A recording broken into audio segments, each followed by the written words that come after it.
Hi everyone, this is Blake Temez with the Blake Temez podcast, and today's episode is going to be a reflection on fear. Now, fear has been coming up recently for me, in part because of a retreat that I participated in just yesterday.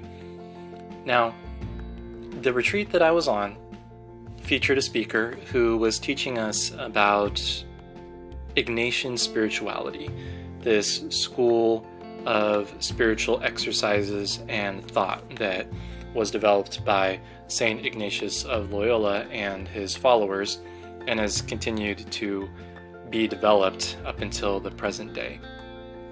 Now, one of the aspects of Ignatian spirituality, or rather one of the practices, is the practice of imaginative prayer, by which one selects a passage of the Bible and enters into it such that you're taking into account what you might see if you were actually there at that moment, what you would smell, what you would feel, engaging all of your senses, and then even going so far as to place yourself in the scene as an actor, engaging with the other characters, with Jesus himself, sometimes speaking.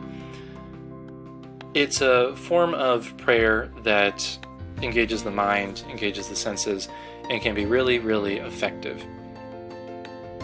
Now, one of the passages that I reflected on during the retreat using imaginative prayer was the passage where Jesus is walking on water and Saint Peter asked Jesus to tell him to come out of the boat that he's in and to walk on water towards him in turn. And if you're familiar with the story, or rather if you're not, Saint Peter successfully begins to walk on water, but when he notices the strong winds that are blowing, he becomes afraid and starts to sink, at which point Jesus reaches down and grabs him by the hand and saves him from drowning, and then asks him, "Why did you doubt?" Now, fear comes up in other areas that I've discussed already in this podcast. I've talked about parts in the episode The Many Parts of You, where internal family system posits the existence of subpersonalities, which are parts, and then the self, the courageous, creative, curious, connected, the calm element of your personality that is meant to lead the subpersonalities in an integrated way. Now, fear plays an important part in IFS as well, because the more parts work that you do, you realize how much of your behavior is often motivated by subtle fears that you hold, or rather fears that parts of you hold related to their experiences, their memories, different physical sensations that come up from different stimuli, and that being the root cause of a lot of maladaptive behavior. And this is also related to another idea brought up in the episode The Reunion of Minds, where I discussed Ian McGilchrist's idea of the master and the emissary. Now, as a quick review, the master is most often associated with what we are talking about when we say right-brained, a right-brained activity or a right-brained way of looking at things, whereas the emissary is associated with the left-brained mindset. And again, the right brain is associated with emotion and imagination and a broad perspective of attention and an emphasis on being over doing, whereas the left brain is more associated with narrow attention, with information and data, with manipulating objects in your environment, and having as opposed to being. Now, in the episode The Reunion of Minds, I do want to be clear in reflecting on it that while McGilchrist posits that modern man has particularly difficult with accessing the master mind because of our training and culture in living in emissary mode, that does not mean that the emissary is to be exiled or neglected in turn, right? We're looking for a harmonization here, not a complete shift from one paradigm to the other, where there can be different kinds of disorders.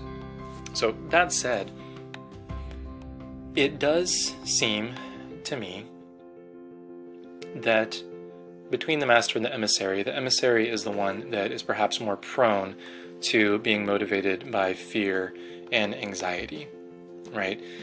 It sees a world of limited resources, of limited time, of limitations, I'll just put it that way, right? And a narrow focus on what is right in front of you that can eliminate an awareness of the bigger picture. And when living in that mode, you might be more prone to acting in a way that needs to get right before something is lost, or to achieve before you fail, or whatever that might look like depending on the situation.